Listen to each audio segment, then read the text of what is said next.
Welcome to the module on local self-governance in India in the context of 73rd and 74th Amendment Act of Constitution of India. I am CB, your lecturer for this module. Learning objectives of this module. The objective of this module is to help the students of social work to understand the concept of local self-government, the history and organizational structure of local self-governance in India, the features of the 73rd and 74th Amendment Act of the Constitution of the India, the concept of three-tier system in local governance, and finally, the concept of Grama Sabha. Now, we are going to discuss the major advantages of the local self-government all over the globe. The first, the social welfare activities are ensured at grassroots level without red tapeism. Second, welfare activities are planned, budgets framed and resources mobilized locally. Third, work can be completed in a time because of the financial autonomy. The next is participation of every section of the community is promoted.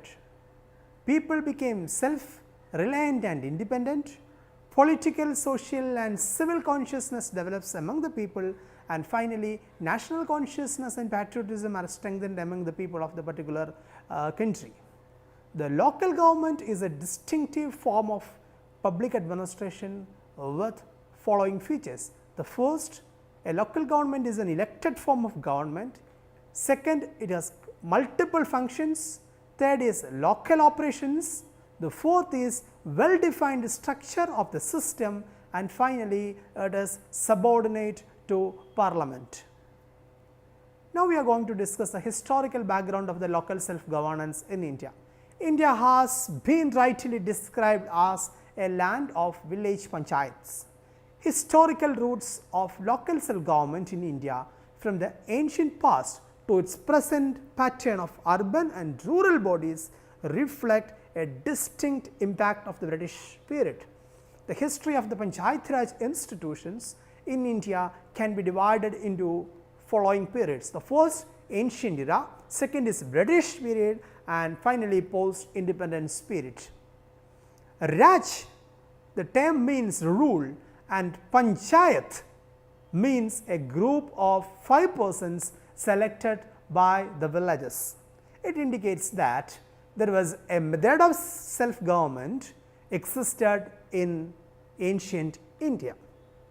In the Rig Veda, there is a mention of Sabha, Samiti and Vidit as local units. Later, the Panchayats become a group of 5 elected persons of the village who decide village disputes.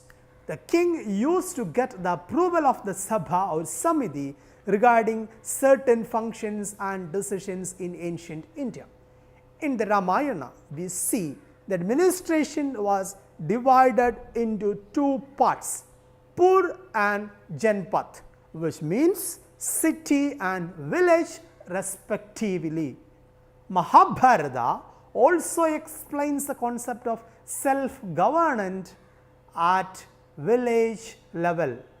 In the Gupta period, the policy of decentralization of powers was adopted and the village was the smallest unit of governance. Self-governance was not the objective of the British government, but they rather look for the protection of imperial interests. During the British period, more attention was given to the urban administration rather than rural administration. From 1920 to 1937, local self-government was established in the provinces and people representatives controlled the provincial administration. From 1938 to 1947, local self-government was in a stage of rejuvenation and reconstruction. The organization of Panchayat Raj came as an important step in the direction of rural development in India. The launching of the community development program on the 2nd October 1952 set the stage for organization of Panchayat Raj institutions in India. Now, we are going to discuss the organizational structure of the Panchayat Raj system or the local self-governance in India. The decentralized democracy is a most important component of the Panchayat Raj system. the 73rd and 74th Amendment Act of the Constitution of India was a landmark in the history of the democratic decentralization. The 73rd Amendment Act of the Constitution of India is commonly referred as Panchayati Raj Act, and the 74th Amendment Act of the Constitution of India in the year 1992 is named as Panchayat Nagarapalika Act. After passing the Constitution, 73rd Amendment Act, the three-tier system came into existence in Panchayat Raj administration. Now, we are going to discuss about the Panchayat Raj system in India. Panchayat Raj system in India is based on the constitutional amendment which happened in the year 1992, and the 73rd Amendment introduced across the broad three-tier system of Panchayat Raj institutions at village panchayat, block level and district levels. There is a three-tier system existing in the Panchayat Raj system according to this act. The first is district panchayat or Silla Parikshit. Second, block panchayat or Tahsils, and finally Grama Panchayat or village panchayat, which is in the grassroots level. District panchayat or Silla Parikshit. This is the apex body of the Panchayati Raj administrative system which is existing in India. District panchayat president is elected, and he is the head of the district panchayat who administers the district with elected representatives and officials of the district administration. The major functions of the district panchayat consist of examining and approving the annual budgets of the block panchayats and issuing various directives for their effective performance. The district panchayat also coordinates with various government departments in the district and distributes funds for various activities. Another function is of this Silla Parikshit or the district panchayat is to collect various statistics of the district. The district panchayat meets once in a month. Now, we are going to discuss about block panchayat or panchayat samadhi at block level. It is the middle or intermediary tier in the three-tier system that undertakes all developmental activities in the rural areas falling under its jurisdiction. The elected president is the executive head of the block panchayat who has power to monitor, supervise and control the administration at block level.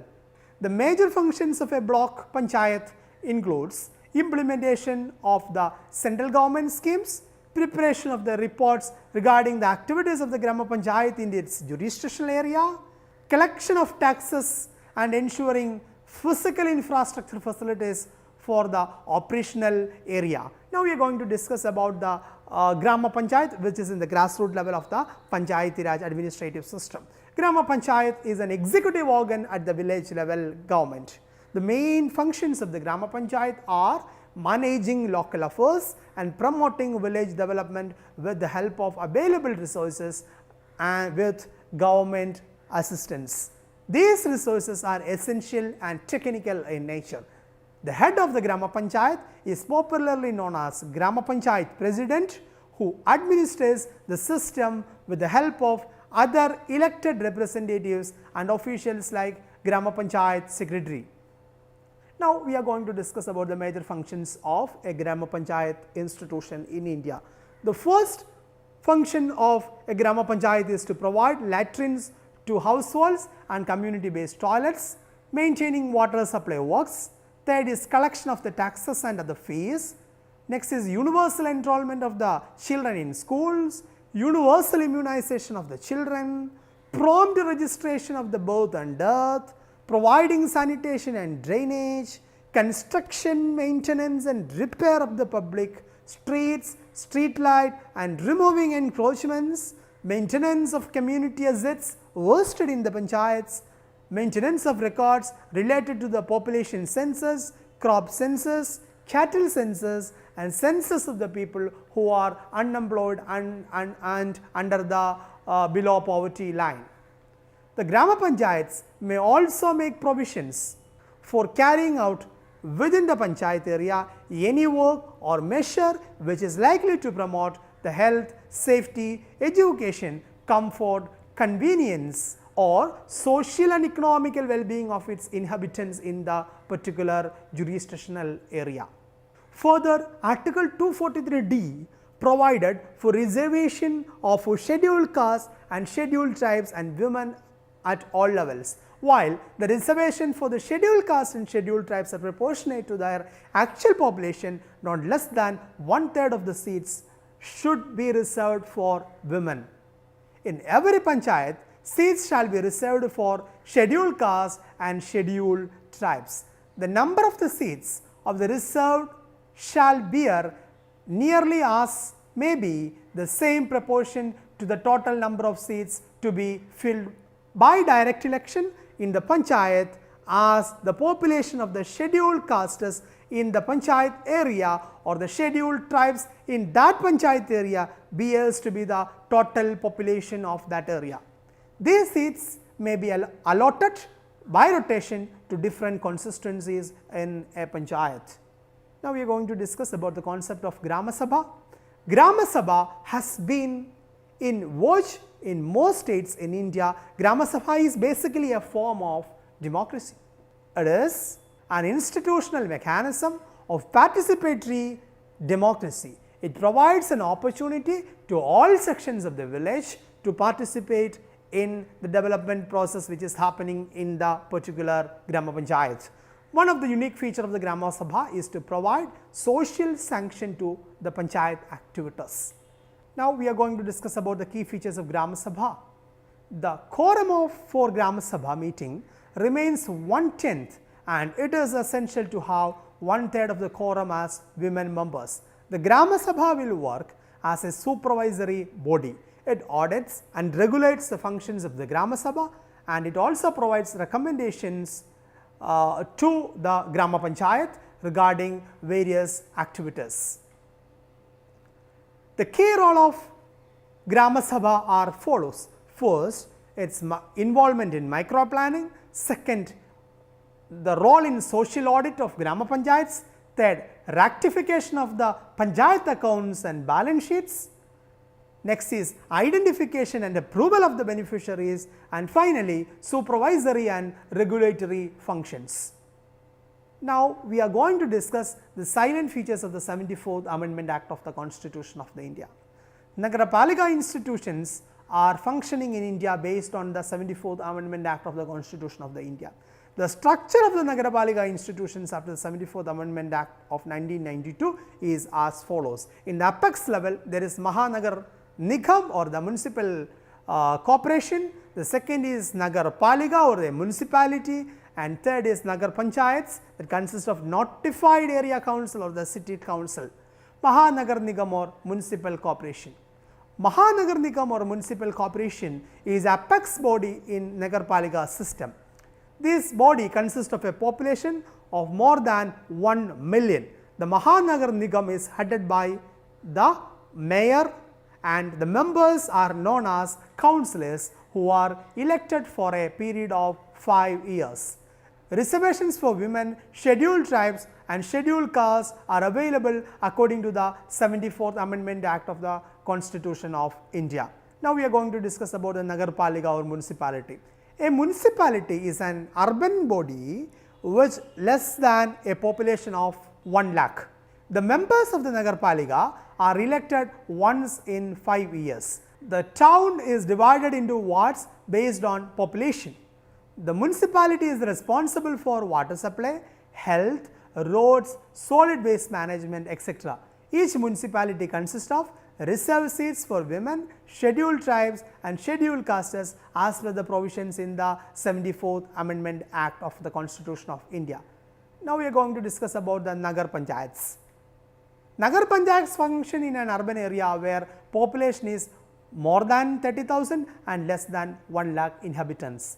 The head of the Nagar Palika is known as Nagar Panchayat chairman, who is ruling the system with other ward members. The duration of the elected body is for 5 years and seats are reserved for women, scheduled caste and scheduled tribe as per the provisions of the Amendment Act. Now, we are going to discuss about the functions of the municipal bodies in India. The functions of a municipal body in India are classified into two. They are essential function and agency function. Now, we are going to see essential municipal functions. The first essential municipal function is urban planning and town planning. Second is regulation of land use and construction of buildings. Third is planning for economic and social development.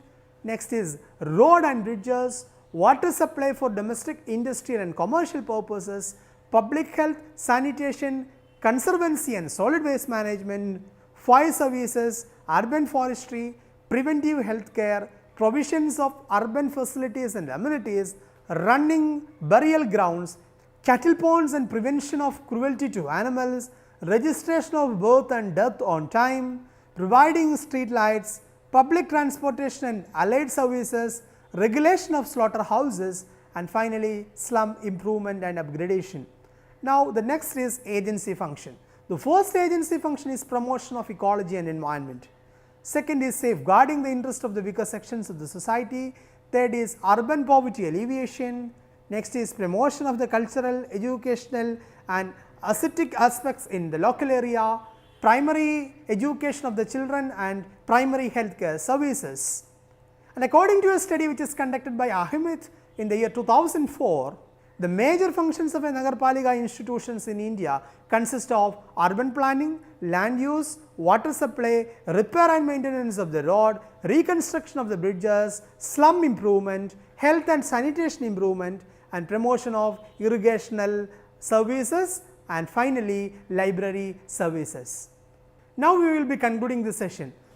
The local self-government is a decentralized form of power which reaches the grassroots level and ensures participation of all sections of the society.